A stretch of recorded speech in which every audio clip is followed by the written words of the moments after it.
to this Care Experience History Month event. I'd like first to acknowledge and pay my respect to the Kaurna people, the traditional custodians of ancestral lands on which I live. I acknowledge the deep feelings of attachment and relationship of the Kaurna people to country and respect and value their past, present and ongoing connection to the land and cultural beliefs.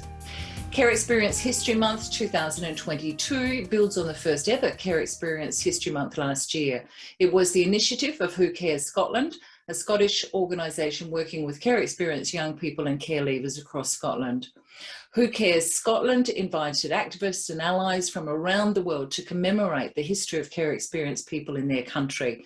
And people across the globe came together to understand and learn the history of the care experience community. By care experience, we mean people whose childhoods have been disrupted or interrupted by being orphaned, by being abandoned by parents, by being removed from parents by the state. In Australia, we often think of care experienced people in different terms such as stolen generations, former child migrants, forgotten Australians, care leavers, people who've been in out-of-home care, GOM kids. My name is Dee Michelle and I'm an academic at the University of Adelaide. I'm also a former foster child. At the age of 3, I was arrested, charged with being neglected, committed to a children's home, and then delivered to a foster home where I stayed for 15 years. 2 women of hundreds who've been influential in me gaining some understanding of the impact of childhood experiences have been Judith Herman, an American psychiatrist who did pioneering work on trauma and recovery from it, and Alice Miller, a Polish-Swiss psychologist who focused particularly on child abuse. Miller's single message was that children who are abused in childhood will repress their feelings, suffer in silence and deny the abuse or rationalise they deserved it. Repression is a gift in childhood, Miller says, as it's rarely safe for children to express their emotions and challenge adults about the way they are treated, nor will they necessarily have the words. But if denial continues into adulthood, the repressed emotional knowledge has 2 effects. One is that adults might develop psychosomatic illnesses. The other is that people will do as adults what was done to them as children, physically assaulting their own children, for example. Such repetitions of the past are automatic, unconscious, until they're brought to awareness and understood as deriving from childhood events. Miller has 3 concepts I think have an ongoing usefulness in addition to that main one of facing past pain. First, she has the idea of poisonous pedagogy, recognising that parents are influenced by socio-cultural ideas of child raising, and it refers to the kind of parenting that wounds children, often to exert full control over them. Some proponents of control have advocated breaking the child's will so completely that the child will be controlled by a look. Second, the idea of a helping witness, someone in a child's life who is there to support the child, not the parent. Someone who identifies with the child, demonstrates gentleness, empathy, and kindness. A helping witness doesn't make excuses for the parent, but stands in solidarity with the child, seeing and acknowledging the impact of the parent's behaviour on the child. And third, an enlightened witness, a person in an adult's life who listens to the adult recount their childhood experiences and encourages them to feel those long repressed emotions and come to a sense of themselves as victims of their personal history. Tonight we're going to have a conversation with a person I regard as an enlightened witness, a man who has listened to thousands of adults over the past 30 years and encouraged them to feel long repressed emotions. Welcome, Tony Tonkin. Thank you. And full disclosure, Tony Tonkin has been my partner for the past 31 years. Tony Tonkin is an accredited mental health social worker who has been working in private practice since 2015. Tony became interested in counselling when he was a volunteer counsellor for Lifeline, where he worked for 6 years. While at Lifeline, Tony was a founding member of the Confronting Violence and Abuse group, which provided a team of group facilitators to work with men who had been violent and abusive. After that, Tony worked for a range of organisations, including Anglicare in their break-even gambling rehabilitation program, the Vietnam Veterans Association, where he provided counselling and ran programs for Vietnam vets and their families, For Relationships Australia, where he ran a whole host of programs, including what to do about anger and how to handle anxiety and stress, as well as for several EAP or employee assistance programs. Tony has a strong commitment to social justice, which means that much of his private practice focuses on working with the most disempowered people in the community. He founded the Child Protection Party in 2015, a political party born partly out of frustration at the way government social workers blame parents rather than seek to understand and help them. Over to you, Tony. Thank you, Dee, and thank you, Frank, for being here as well. Good to see you. So this is recorded and will be played back later, I'm assuming. So for those people that do watch this video later, you will have an opportunity to leave comments behind, and when we see those comments, we'd be happy to respond to them if need be. I just wanted to start by perhaps talking a little bit about what trauma is and how it particularly impacts people. As Dee has stated, I've been working in the area of trauma, I guess, since I first started practice over 30 years ago. And it comes in all shapes and forms. And it's not like it sits on a continuum in a way. Trauma is simply an experience that somebody has had that is they're finding overwhelming and that disrupts that particular person's ability to cope, to function in the world in which they're living.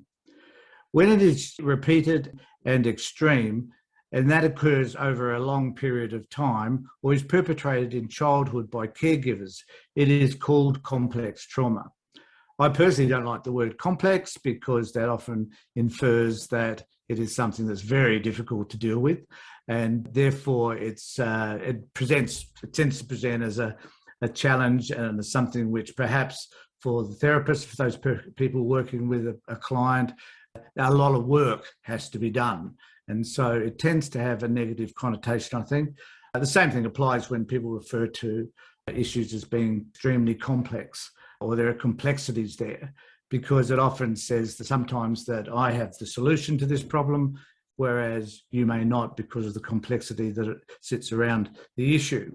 A few other things about trauma that I think we need to remember is that 2/3 of people who present to mental health services, that's inpatient and outpatient, have a lived experience of child physical and sexual abuse. Now, 2/3 is quite a number in terms of the number of people that would be impacted. It is estimated that there's about 5 million people who suffer from some form of trauma in Australia. So the number of people that experience trauma in some form or another, and we'll talk about that in just a moment, is extreme. The services that are available to those people, regretfully, probably are not adequate enough to deal with the people or to work with those people who are suffering from some form of past or recent trauma. Trauma-informed practice is a set of words, I guess, that we're using currently to describe for those of us that work in the area what sort of practice is required in order to meet those people that are traumatized. And it's a strength-based framework. Now, that strength-based framework fits very nicely with social work, because we did not learn about trauma and trauma-informed practice when I was doing social work. I don't know whether they do so today, but we did learn about strength-based practice and strength-based approaches. But there are 5 core principles that underlie how we work with trauma. They are safety, trustworthiness, choice, collaboration, and empowerment, as well as respect for diversity.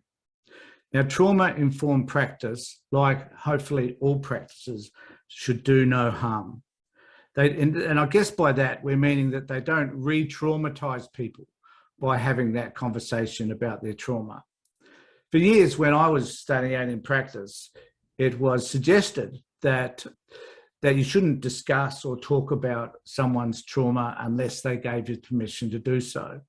Well, there's some truth in that we shouldn't go down places that we think are going to be damaging to clients. But particularly when a client arrives at your doorstep and they want to talk about child abuse, for example, then clearly that is a subject which needs to be explored.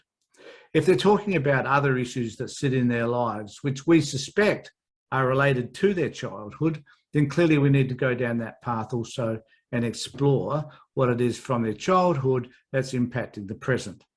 This is just the way I guess most therapists would work, but I think we're moving a little bit further away now from accepting the old notion that for some reason we should not explore trauma with people. So, and the question really here is then, what is trauma? What does it mean to have a traumatic experience in your life? And trauma can be a number of things. I've got a couple of examples just to express that, I guess. So the trauma can be if a child grew up without being hugged or being told that they were loved. For that particular child, that could be traumatic when they're older because they don't have that sense as to what love looks like, what it appropriately feels like, and how therefore to express love to others. I say this because I know from my own personal experience, I didn't get that. And I know that produced results in relationships in the first instance, when I first started to go out with women, that was pretty much unhelpful.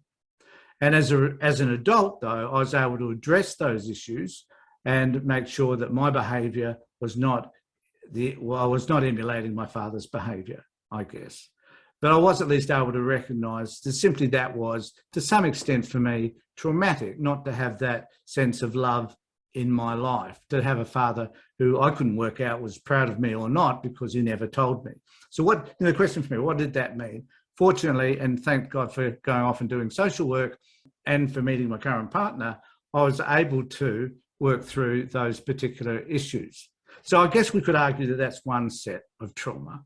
At the other end of the spectrum, there are a whole host of, if we call it a spectrum, but there are other hosts of sorts of traumas as well. And the degree to which they impact one is not determined. It's about looking at trauma in terms of where is the person right now? How has that trauma impacted their lives?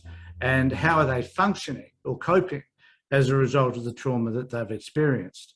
So at another end of the spectrum, we could have a trauma which was around continual child abuse, sexual abuse, physical abuse, emotional and psychological abuse when that child was young, and how that had manifested itself throughout their life. We could say, in my experience, that there was something I was doing that was causing me to be unloved by my parents. That in itself could have been quite traumatic.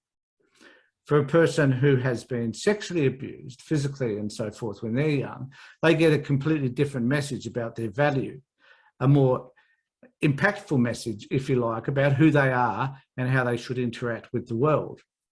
But it doesn't differ necessarily all that much from my version of how I was felt when I was growing up and whether everything was my fault because no one expressed their love to me. I hope that kind of makes sense, that just because someone is sexually abused, which is horrific in itself, or physically abused or live in a violent household, is in a sense not all that different from the feeling I might have had growing up. So what it does mean then is that we need to explore with people exactly how, whatever the experience is, not label it as complex trauma, extreme trauma, or whatever, but how that event, no matter what it may have been, how that necessarily has impacted that individual, how they're processing that now, how that impacts their lives, their relationships with others, and what they can do to address it. And one of the most important things I think about therapy that we need to consider in relation to any form of therapy, and particularly trauma, is the relationship we choose to build with, or the relationship the client chooses to build with the therapist. What does that look like? How is it that that therapist is able to manifestly affect that relationship in a way that enables the person to be able to have really difficult conversations in a way which the client is not feeling judged, having their experiences minimized in any way, and believe that they're being heard and understood. That doesn't mean that you have to necessarily have to have had the same experiences in order to work with that person. It does mean, though, that you need to have skills which are about listening appropriately, responding when needed, and being able to ask appropriate questions that helps the client to better understand what's happening for them.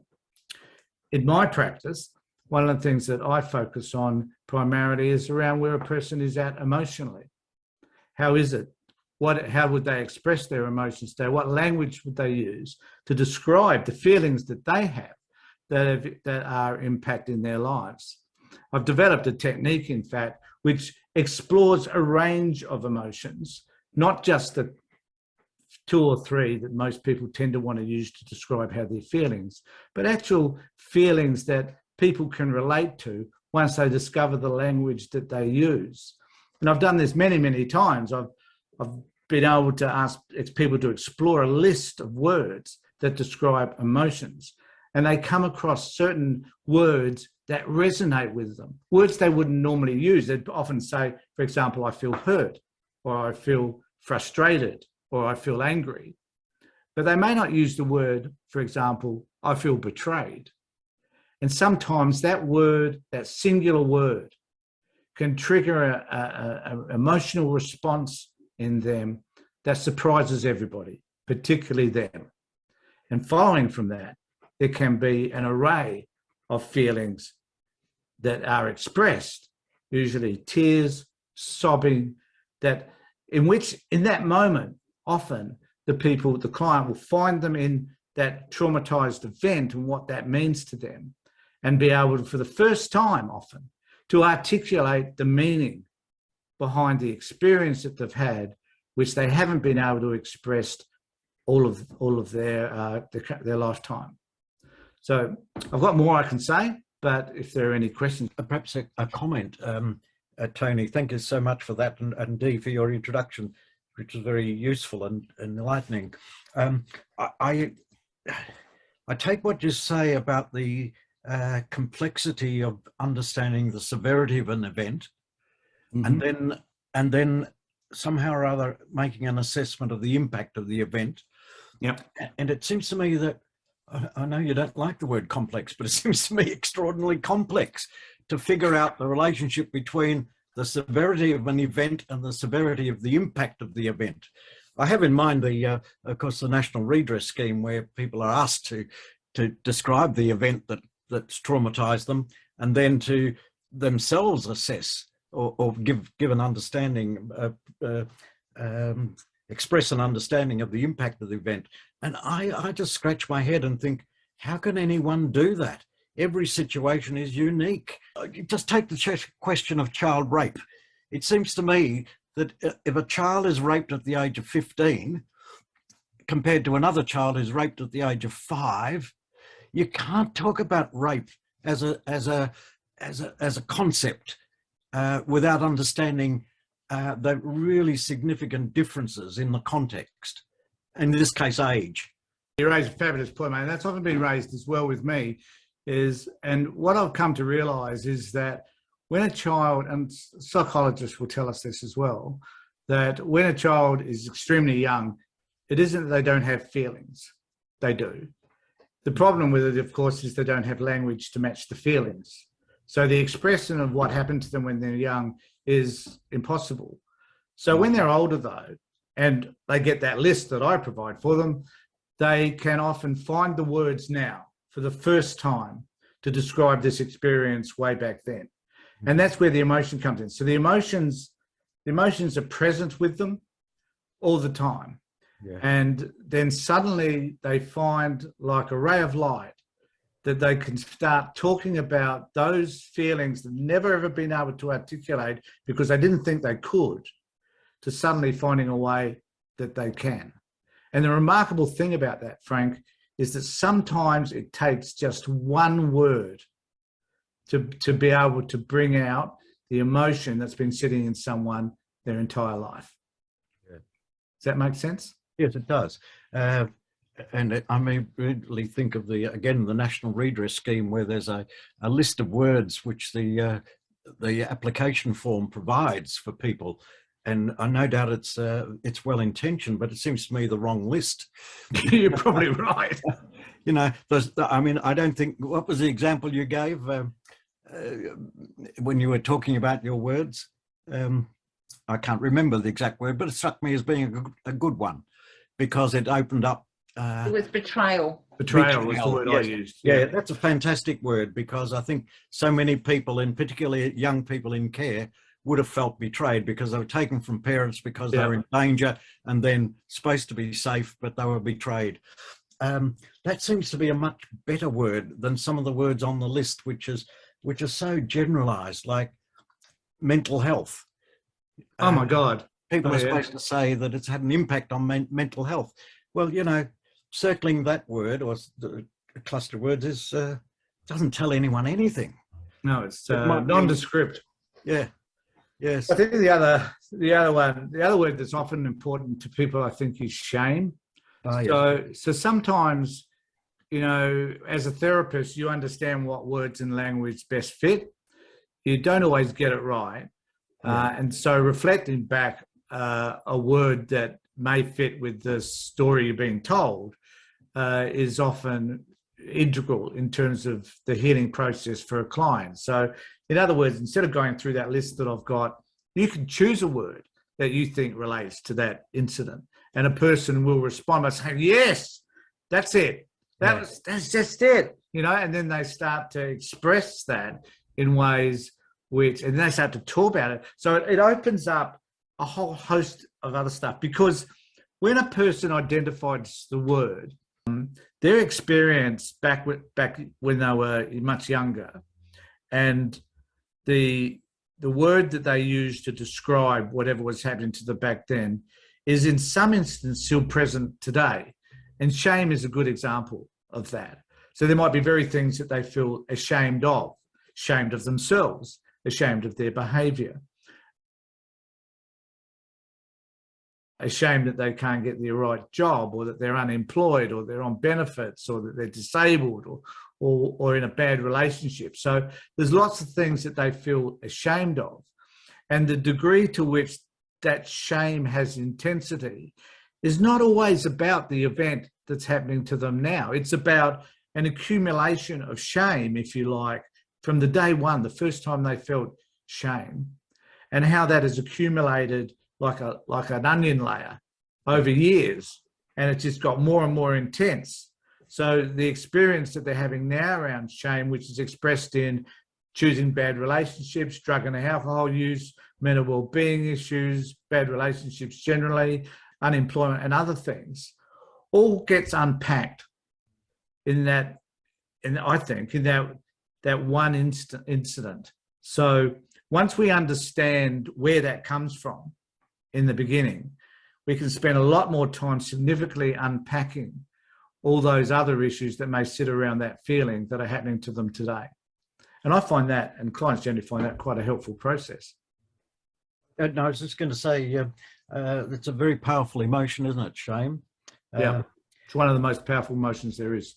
Yeah, and when people work through it and understand that it actually wasn't their fault, something happened to them that they should not be ashamed of, because they had no responsibility for it. I wonder if they paradoxically then become ashamed that they carried on in that way for years, believing something which was false. Yeah, and I think one of the things we find in the child protection space in particular is that one of the risk factors for parents who have their kids removed is those parents who themselves were in care. Yeah. And, you know, shame sits around a lot of that as well, because firstly, they're ashamed that they were the ones responsible. As young kids, they often feel responsible, that they must have done something wrong to be removed from their parents, even though I guess many of them do know that their parents had issues that caused the department to take them away. But they feel ashamed about the situations they found themselves in, whether it was a crappy foster care, many foster care situations, residential care, and so on. So shame itself takes on this whole new perspective if you're a foster kid, or if you're in the care of the state. And eventually, you know, these poor parents then have their own kids, and another layer of shame, guilt, embarrassment, whatever you might like to call it, is added to that when they find that their own child is taken. You know, and with many of these parents, this is the first opportunity they have ever had to be loved unconditionally. And that moment of having that child taken from them, to having that unconditional love removed from them, is extremely traumatic, as one can imagine, because it's just on top of all the other layers. Tony, can I go back to, I wanted to go back, I've been sitting here struggling, I've been listening, but also been back where you were ages ago, talking about your own experiences of trauma, and then thinking about some of the, what we might socially seem as more extreme forms of trauma, and you used rape, for example. So are you saying that the important thing there is how the person experiences that? And I guess it's different from legal terms as well, because a lawyer was telling me the other day, it's very different for a child to be groomed rather than rape, but that was coming from a legal perspective, and then maybe redress and compensation and et cetera, et cetera. But if you're coming from an emotional therapeutic perspective, then how do you explain that? I'm not too sure if I understand your question, Dee. Well, I was thinking that in some ways that illustration that you gave of your experience might be seen as minimizing what we would see as more extreme cases of child abuse, for example, rape. Yeah, I was saying that we need to be careful that we don't put degrees on it, that we don't say that a person's experience, for example, a person who has experienced one foster care placement, which was kind of okay, as opposed to someone who experienced a foster care placement that was, well, many foster care placements or abusive foster care placements or whatever, is any different. It is about, I think, who that individual is, how they choose to process that, what support mechanisms they have around them throughout that journey, in fact, and the way that they come out the end. I think, I had an interview with, I don't know if I mentioned the person's name, but I had an interview, it's up on our Facebook page, with Amy Gill, who had an experience which, for a lot of the people that she experienced that same type of environment with, had totally different outcomes to Amy. So the question we need to be asking ourselves, I think, is, okay, how did that person come about? Who was that person? Why were they able to have a different type of outcome, given they went through the same experiences as a whole lot of others? So we can't, I'm not saying that it was less traumatic. I'm just saying that that person, so the person who had a terrible outcome in terms of the way they now conduct their lives, going through the same experience as someone like Amy did, does that mean then that their trauma was different from the trauma of someone else who went through the same experience but seems to have managed it differently? No, I don't think it does. So I guess what I'm saying is, in terms of my own case, I could have chosen to have experienced something that could have taken me down a path that was completely different than the one that I chose, right? Now, if that path was a terrible path and bad relationships and all those other drug use and whatever followed, then I could argue that that experience I had, which some would minimise, was just as traumatic to me as somebody else who experienced another. Does that kind of make sense? I'm trying to explain it the best way that I can, and I don't know whether I'm successful. I guess your understanding of trauma is very different from what I see from a, not that I have a legal perspective, but when I've thought about it or seen it from redress applications, where it seems like they're trying to not look at outcomes, but measure how much trauma somebody went through by rating whether being groomed. I see, yeah. Whether being groped is worse than being raped. So that's coming from a legal perspective. What I'm saying is you seem to be coming from quite a different. Well, it's from an emotional perspective. Emotional perspective. It's about how those. Okay. It's about how we survey those emotions, how we question around them, and as I've talked about before, the processes I use to do that, and then the outcomes. Because when I meet people, those outcomes or the way they're behaving or the impact of their trauma is often quite extreme, hence the reason why they're seeking help. I think that there's an avenue here while dealing with trauma, particularly kids in care, is to find different ways to deal with it. That firstly, we need to acknowledge that the experience that a person has even is potentially traumatic. So in the child protection space, kids being removed from their parents, regardless of their parents' behaviour, is traumatic. To send a young child, to a new school with a set of people that they don't know in itself is traumatic. So one of the things we need to be aware of, I guess, is particularly in terms of kids in state care, is we need to make sure that we're not creating environments which is adding to additional traumas they may already have had from living with their parents. And we're lousy at that. I don't hear social workers, the people that I know that work in the field, talking about mitigating against trauma. I just don't. I don't hear that trauma being acknowledged, apart from the trauma that they believe the child has experienced while in the care of their biological parents. It's almost like it's a concept which only relates to the parents and where this child has come from, not from the system itself, which adds a different layer of trauma on top of the other trauma anyway. So I think there's a couple of things I want to mention about working around trauma, though, if I may. So when I was working with the Vietnam Vets, it's Vietnam Vets Counselling Service, as it was back then. Anyway, when I was working for them, I developed a couple of systems that was about discovering what trauma was. Now, this was nearly 20 years ago now, so most of the men were in their 60s back then, I guess. All of them had experienced some form of trauma. And the question that was often raised of me, you know, if we're going to talk about trauma with Vietnam vets, you've got to be, so this is where this idea came from, you know, we can't talk about trauma because it will re-traumatize them. And we can't re-traumatize them because I don't know whether people thought their arms and legs would fall off, they'd all have heart attacks. I don't know how they thought they'd respond, but it was the process was you couldn't re-traumatize. And then I said, bugger that, I'm going to develop something that I thought was really helpful. So I had this process, which was, I experimented with it. So just as a bit of a sideline for anybody, any therapist who does watch this, is I think therapy is an experimental process. I think that there are sometimes we don't know what it is that's going to happen, but then the client doesn't know we're experimenting either. And we experiment every time we ask a question that was new to us, that we've never asked before. We don't know how the client's going to respond to that or the process. So everything I think we do is, and you know, therapy is about creativity.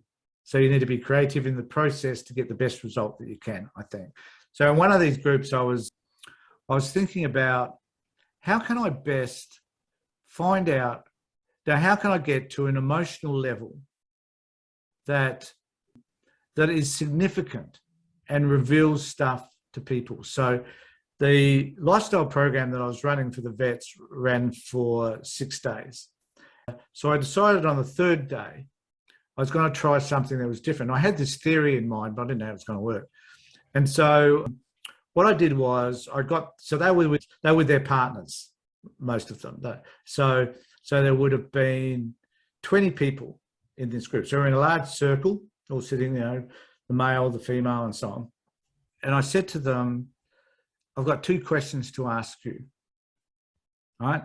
The first question is, I just want you to just say the first thing that comes to mind.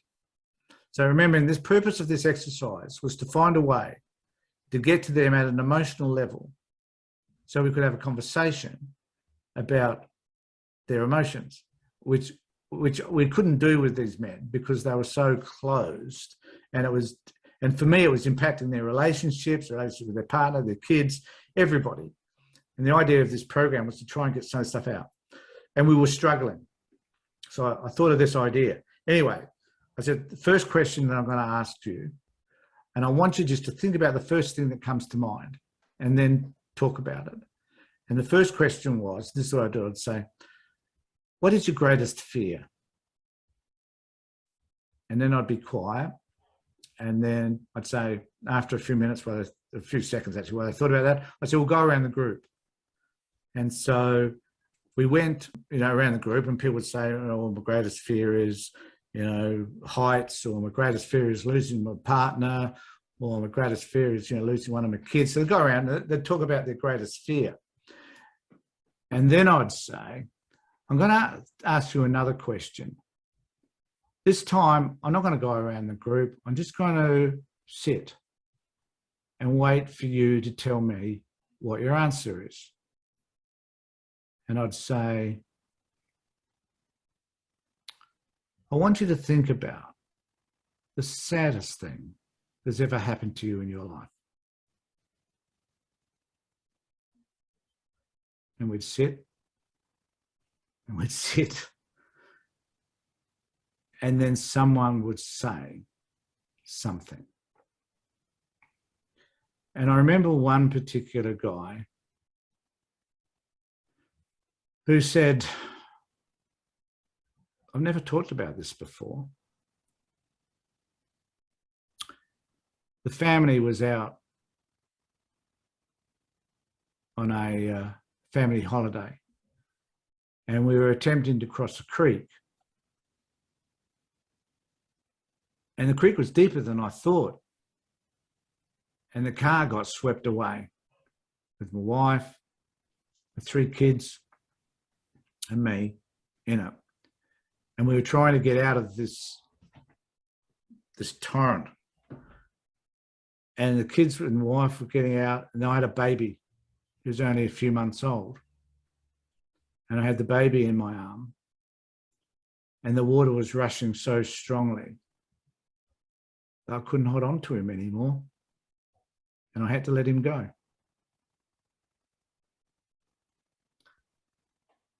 And that man, and he broke out into tears, like uncontrollable sobbing, and his wife did as well. He said, I've never spoken to anybody about that before.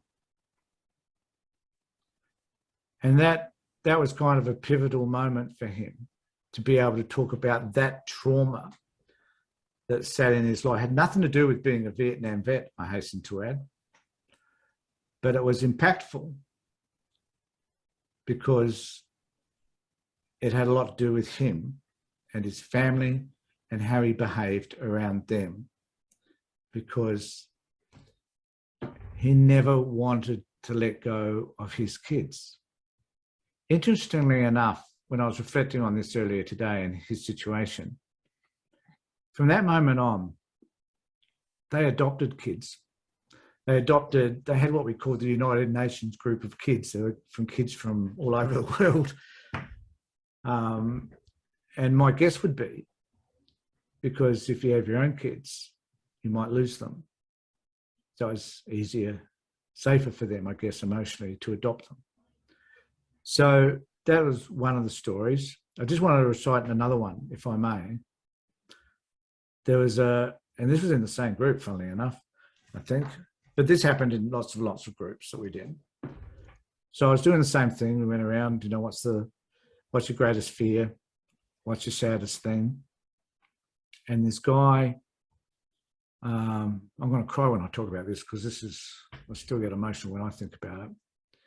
He said, I can't talk about it. I just can't talk about it. And he got up and he left.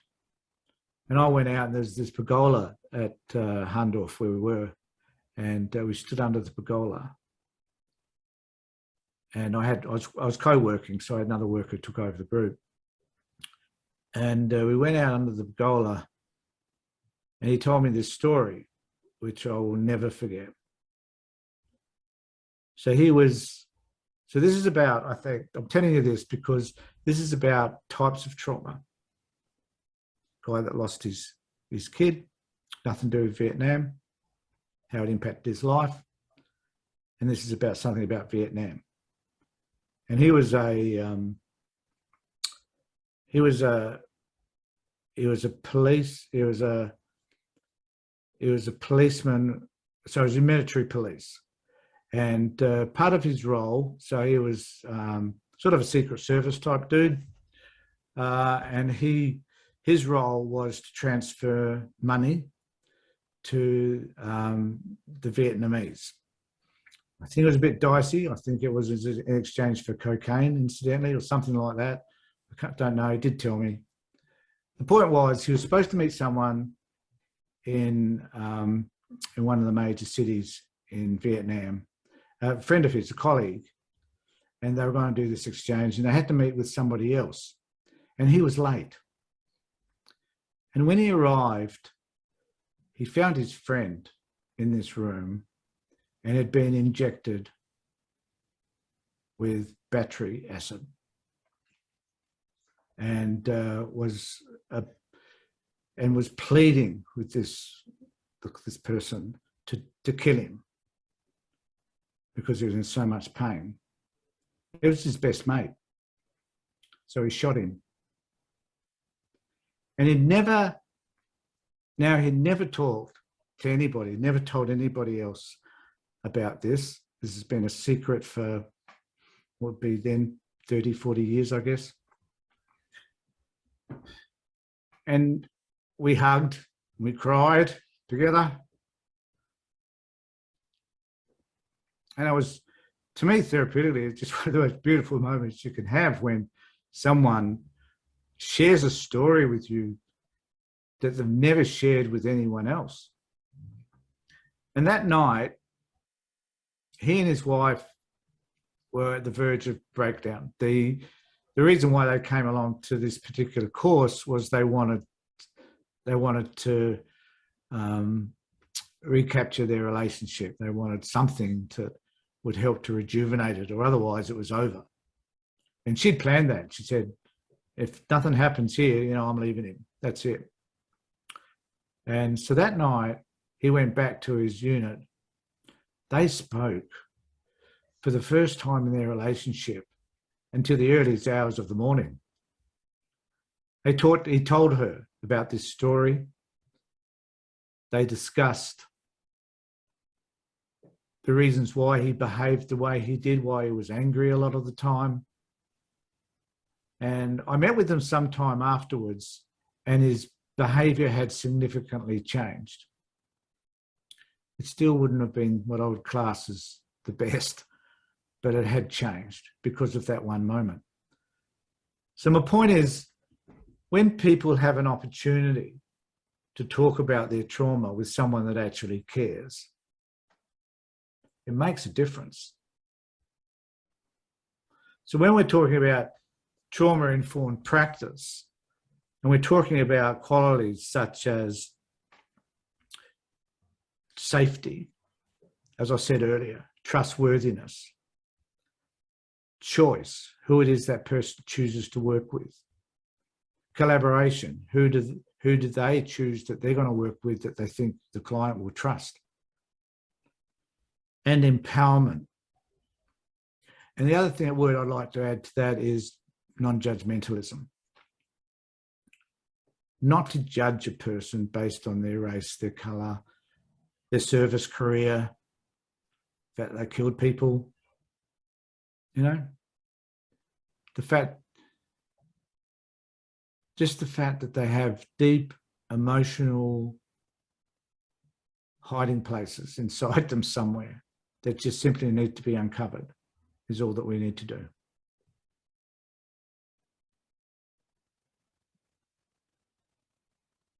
Very powerful. Powerful. It's not so much a question. I suppose it is a question. It's very confronting, isn't it? What's your greatest fear? What's your saddest moment? That's very confronting, and I wonder. I just wonder in a group whether the group inhibits or helps the situation. I've been in group situations where almost a competition starts. Who's got the saddest story? Or who's got the worst? Who had the worst childhood? And it becomes really people get aggressive and so on. So maybe there's a sort of an optimum size. You can have no more than half a dozen people, and it gets too confronting. Or maybe there's safety in numbers. There's speculation in my head about that context in which you can get that result. You've run lots and lots of groups, Tony. Do you normally have that experience that people seem to be competing with each other? No, I've experienced that outside of groups. We can have it with some men's groups where they collude with each other around domestic violence. I always put it into that when it happens because I just name it. What you're saying, I understand, Frank, and one would have expected that within somewhere like the Vietnam Vets Group, because, you know, they're all about, you know, where they fought and, you know, who they fought, and, you know, there's all this macho shit going on. But the idea of the two questions, incidentally, was that the first one was designed to be non-threatening, but to allow at least the pathways in their minds to open up to fear. Now, at least it was like, it's kind of reminds me a bit like opening a door. So you just put that door ajar a little bit, and then the rest of it will just fling open, maybe, if you push hard enough. So the door doesn't remain closed, because you talked about something that is about an emotion, but it's non-threatening. And then you hit people with something that's really challenging, and they can't help. Well, this is my sense of it anyway. There's no research in any of this. It was simply my idea. But it then tends to open up the door to a whole host of other possibilities, because the door is no longer shut. But there's also those questions you probably didn't ask in the first 5 minutes of setting up a group either. So you would have already established relationships and some sort of rapport. Yeah, I do it in our anger program that I ran with Relationships Australia. I'd set it up in week 4. So we had built a relationship by then, and people were freely prepared to have a chat. Yeah, I don't do it in week 1. You know, this is who I am. This is what I do. I've got this thing I want to do with you. Yeah. No. In terms of this competition that I've heard about before amongst people, you know, the saddest childhood, somebody said that even started writing a paper called I Had the Worst Childhood, because of this notion that they'd noticed amongst people of competing. Could that be part of a feeling of not being validated or recognised for their hurt? Well, I'd want to know, why is it important to have something that is worse than somebody else's? Like, I don't even understand why that figures as a discussion point.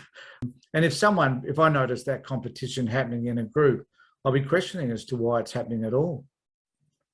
Is there a sense of satisfaction you get from knowing? It's like in a DV group, you know, you're going to get satisfaction knowing that you were the biggest bully in the house or the room, or that you were able to beat someone up to an inch of their life. Is that what's important to you?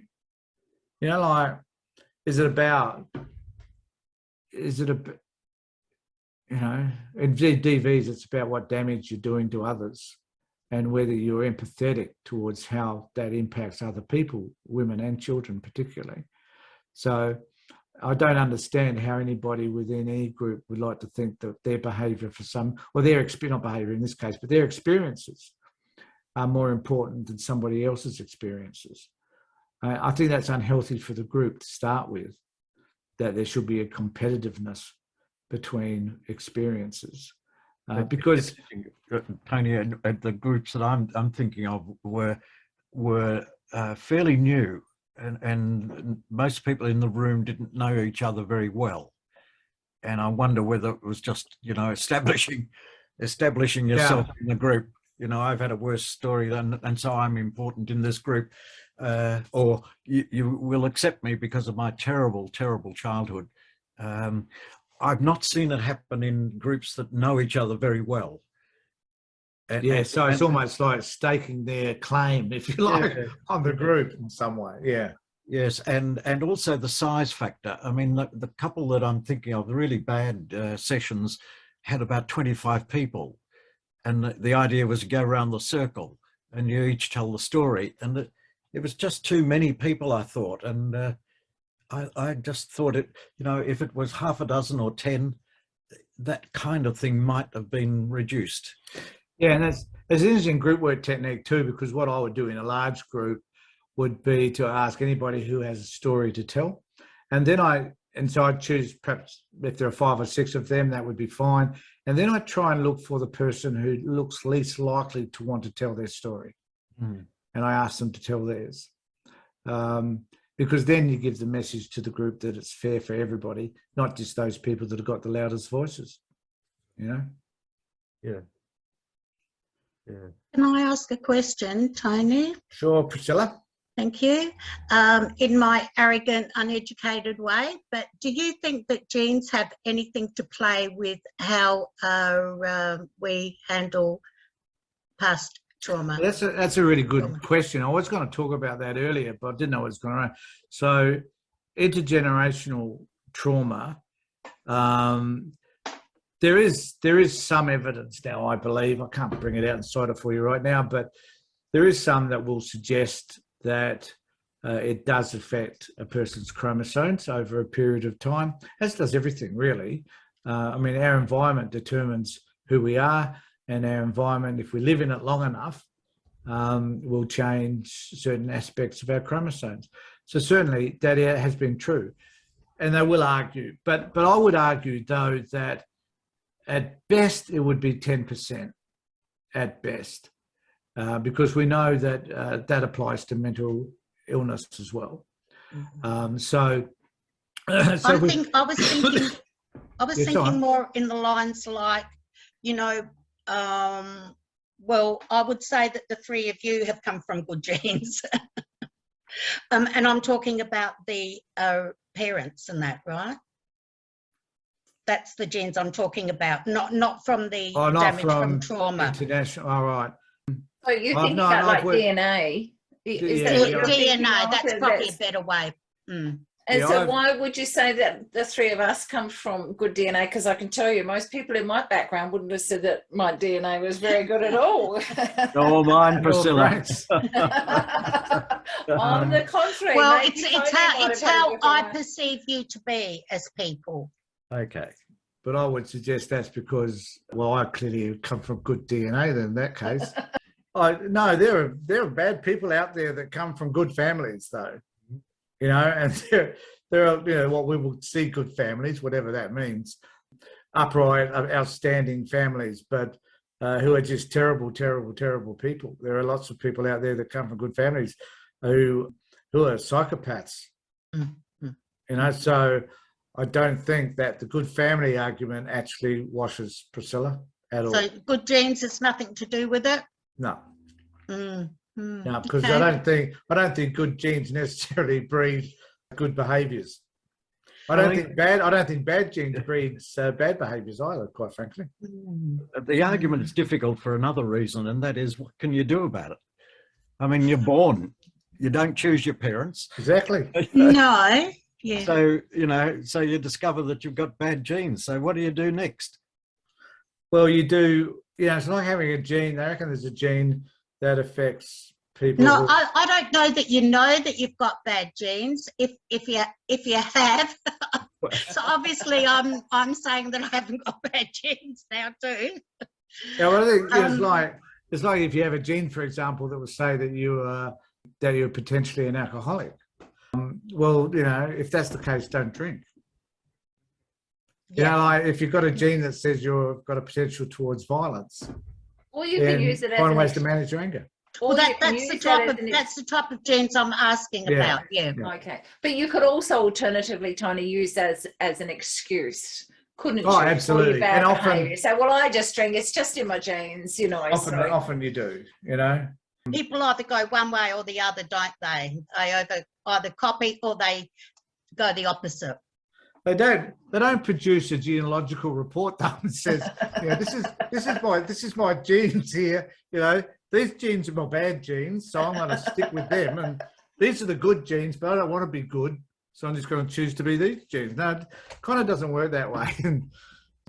Thanks. That's a good question, though. But that is a really good question. It does go to that idea of intergenerational trauma. So are you saying that we can pass down trauma, but through our behaviour and responses rather than through our genes? Yes. So what we experience in working with people, what I experience is that, a child that comes from a violent family, for example, potentially the grandparents were also violent, and there was violent trending throughout their whole family. So that person potentially comes to be violent because in their family, that was kind of the norm. This is how you deal with problems. I often discover that with men around domestic violence, they've experienced lots of violence. Their father was violent, father's father was, and they themselves have chosen to be violent. And the reason for that, the simplistic reason, there are other reasons, but the simplistic reason is that that is a behaviour they've learned to resolve conflict in their minds. So they haven't been shown much love, tenderness, nurturing, thoughtfulness, carefulness, and generosity. So they use this one way, one behaviour of attempting to get all those things that they're not getting, or they don't understand that they haven't got in the first place. So have you ever met a man who was violent who didn't have violence in their background? Oh yeah, Right. yeah, lots of them. Oh, lots Yeah, of it them doesn't too. follow. It doesn't No, it doesn't. necessarily follow. No, Okay. no. It All does. right. So it does follow where. So entitlement is an issue for lots of men. So there are other streams. So you don't have to have been from a violent family, but you could have been from a family in which you were indulged and you were given everything, and therefore your partner becomes your product that you own, and you can determine what it is they do or they don't do. So, and your children become the same sort of product because you're entitled to have everything that you want. And when you don't get what you want, you must reprimand the product by beating them up or controlling them in some way so you do get what you want. And a lot of men, a lot of people in DV relationships aren't necessarily the violent ones either. They find other ways to manipulate and control.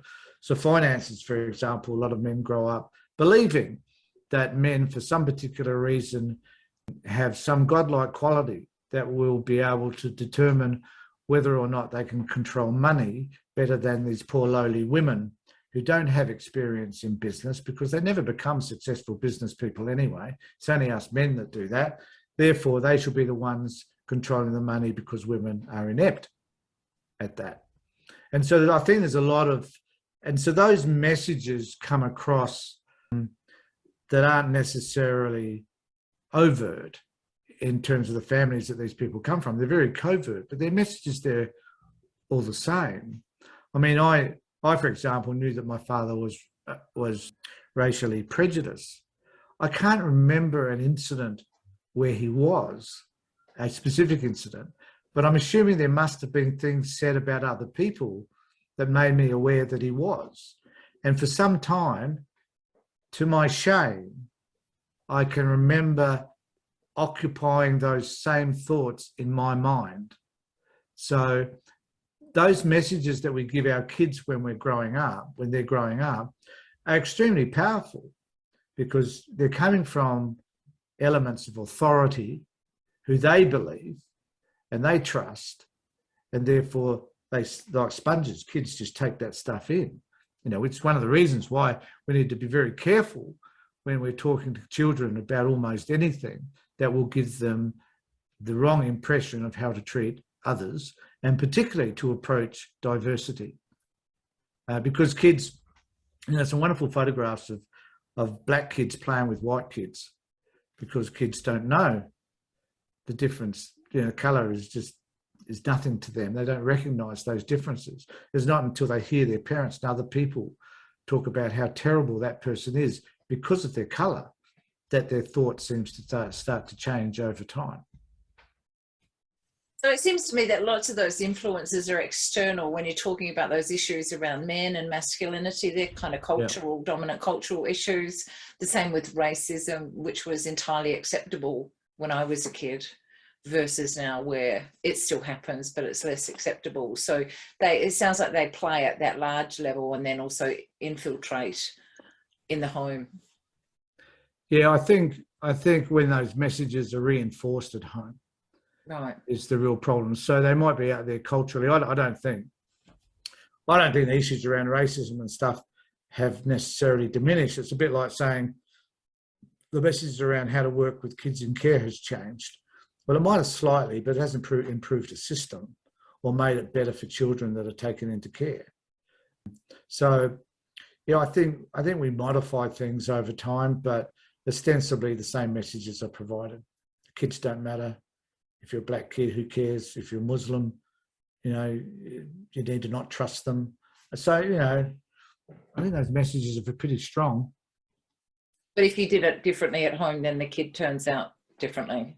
Yeah, if a parent confronts those views and talks about a different view, which is that, everybody is an individual and that everybody can determine their own pathway and there's no one set of person that's bad and one set of person that's good.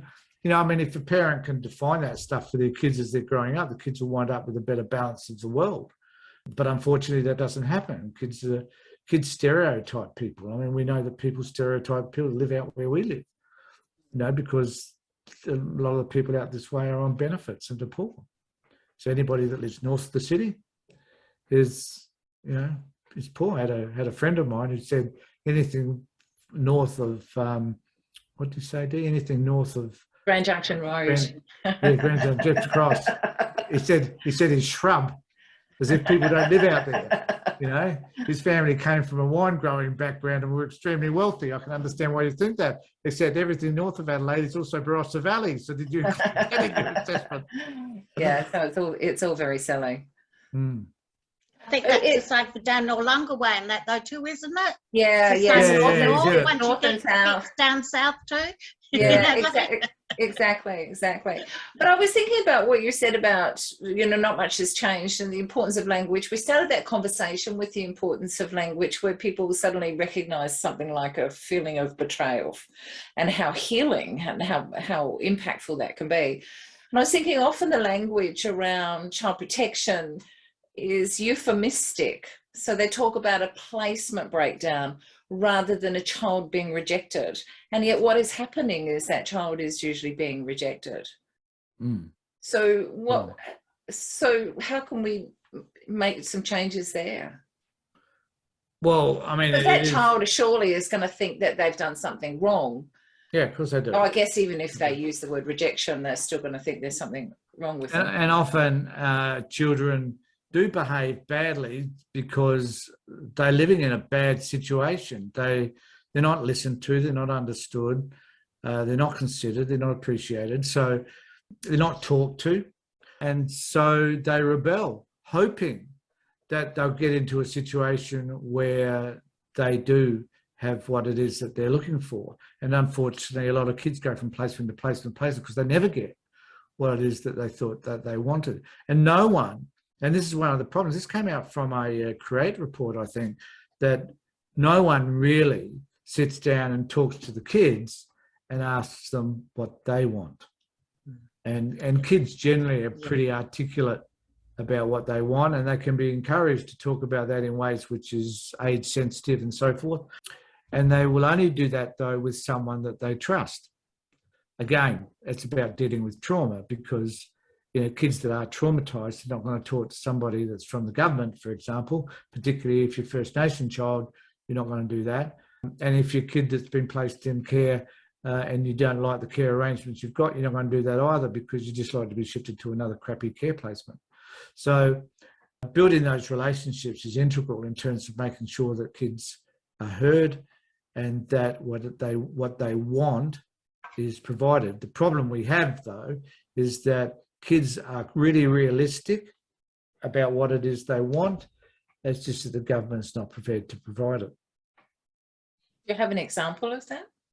Yeah, kids, certainly the primary example of that is kids that simply want to go home. And the government will say, well, the home that we removed you from 10 years ago is still the same place that it was 10 years ago, without doing any assessments. I've had lots of clients who have improved their well-being over time, and the government, for some bizarre reason, will not release those children back to the parent, because the social workers still hold on to whatever documentation was presented 10 years ago and believes that the parent is still the same that they were back then, without even doing an appropriate assessment of where the parent's at. Now, the parent may not be in the best situation that they can be, but it's probably somewhat better than where they were originally when the child was removed, e.g., no longer living with that violent, abusive man. So, and as a result of that, the kids don't get returned. I've got one particular case where the child keeps running away from her placement over and over again, goes to a mum, and then the mother has been told that she will be arrested if the child is found in her home. Now, what do? Do you bar your doors from a kid pounding on your door saying that you don't want this child in your house because you're fearful of being arrested? No, you allow the child in, and then you hope like hell that they don't follow through on the threat. You ring up the advertiser and say, yeah, I'm being harassed by the bureaucrats. Would you like to come and take some photos when they're here? Actually, it's not a bad idea, Frank. Yeah, Quite frankly. that's good. Mm. But yeah, there are plenty of kids who much younger than that are saying, I've had a child return to her father last Saturday, and that child, well, that was an interesting case because the child had been saying to the workers, the child is 8 and has been saying to the workers for ages, I want to go back and live with my dad. And the dad had done everything that he could. And I mean everything, heaps of courses. He was working, he had a really good job, is very articulate. The department would call him in every week to do a review. Now, I asked you, what in the hell do you expect to review after each week? Crazy shit. And they were really controlling. The social work was terrible. She's since has left. I hope it's because we raised a complaint. But they wouldn't let him go. They wouldn't let her go back to him. They were going to, in fact, go to court last Thursday to issue an extension on the order of 6 months. Like, you've already had 9 months in order to make that assessment. Why did you need another 6? And it was clear. And I said to him, it's not going to happen. And because they went to the Crown looked at everything that this guy had done and said, no, the judge will never give that order.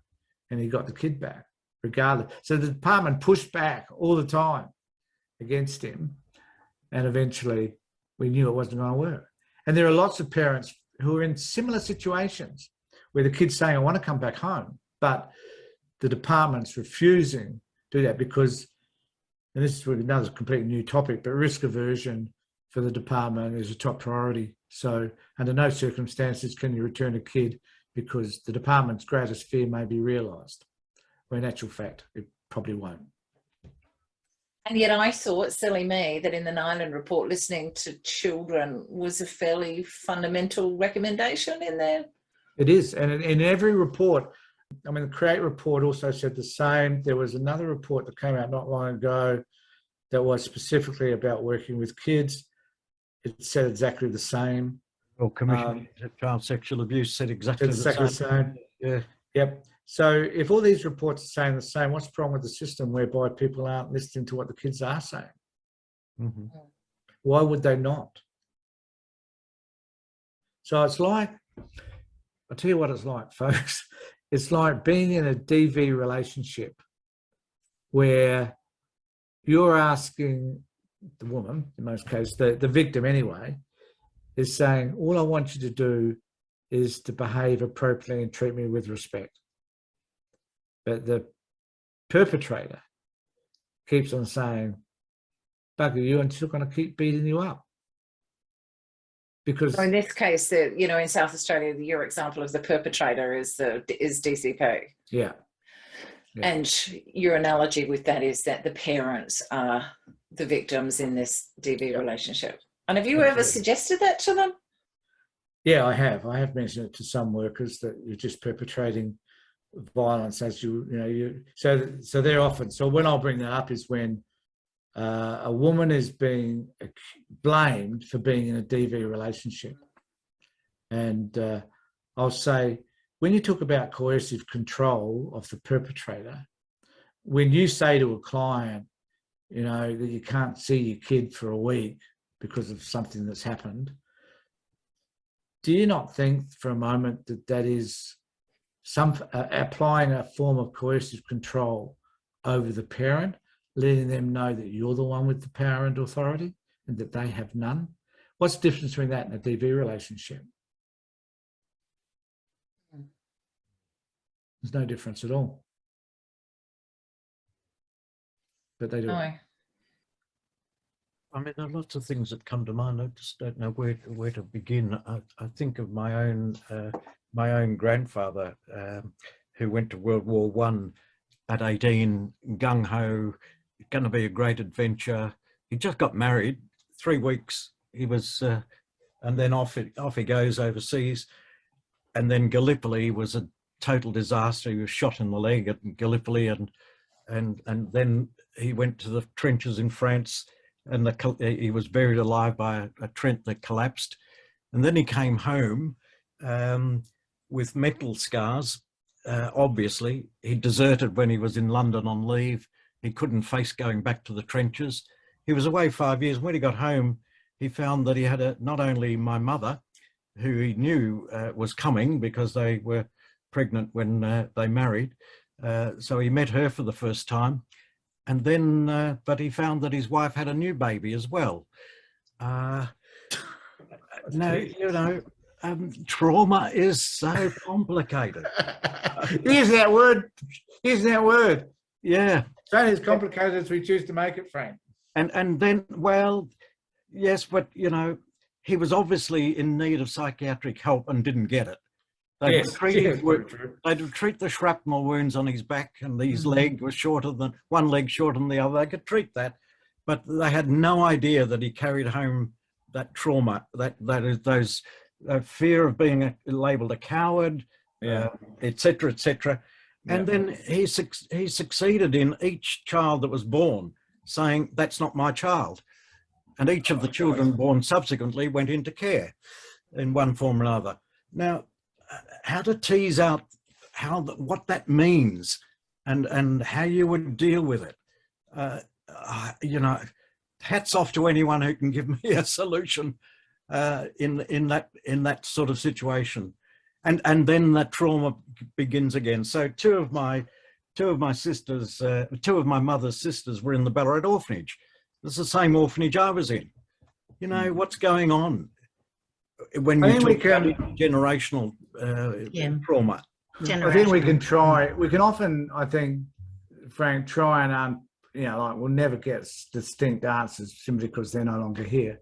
But we can try and unpack, if we understand their history, as to what may have been happening for them emotionally and psychologically, and also culturally. You know, what was the culture at the time, and how did they manage that? You know, that shame he must have felt from coming back and being AWOL and stuff like that.